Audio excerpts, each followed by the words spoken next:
নমস্কার বন্ধুরা, রূপাস কিচেনে সবাইকে স্বাগতম। রুটি খেতে ভালো না লাগলে 1 কাপ আটা আর অল্প কিছু সবজি দিয়ে দারুণ স্বাদের এই রেসিপিটি বানাতে পারেন। এটা ছোট থেকে বড় সকলে খুবই পছন্দ করবে। তাহলে চলুন রেসিপিটি দেখে নেওয়া যাক। শুরু থেকে শেষ পর্যন্ত দেখার জন্য আপনাদের কাছে অনুরোধ রইল।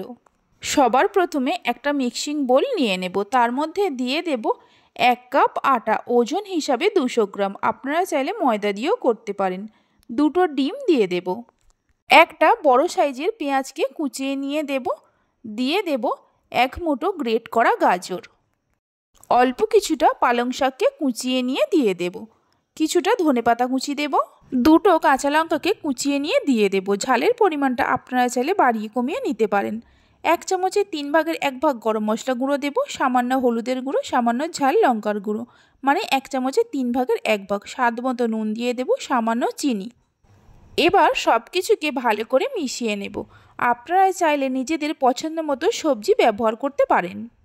সব কিছুকে ভালো করে মিশিয়ে নেওয়ার পর অল্প অল্প করে জল দিয়ে একটা ঘন ব্যাটার তৈরি করে নিতে হবে। খুবই কম তেল ব্যবহার করে এই রেসিপিটি তৈরি করে নেওয়া যায়। ব্যাটারটা তৈরি করে নেওয়া হয়ে গেছে।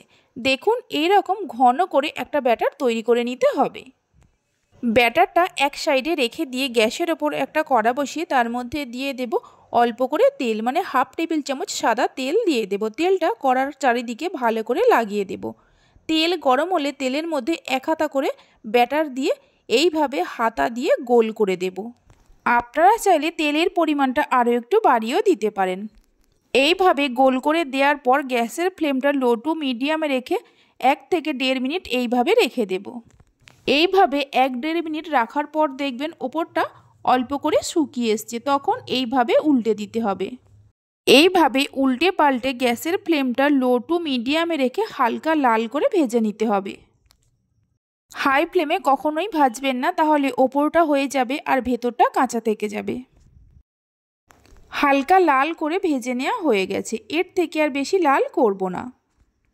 তুলে নিয়ে একটা প্লেটের মধ্যে রেখে দেব।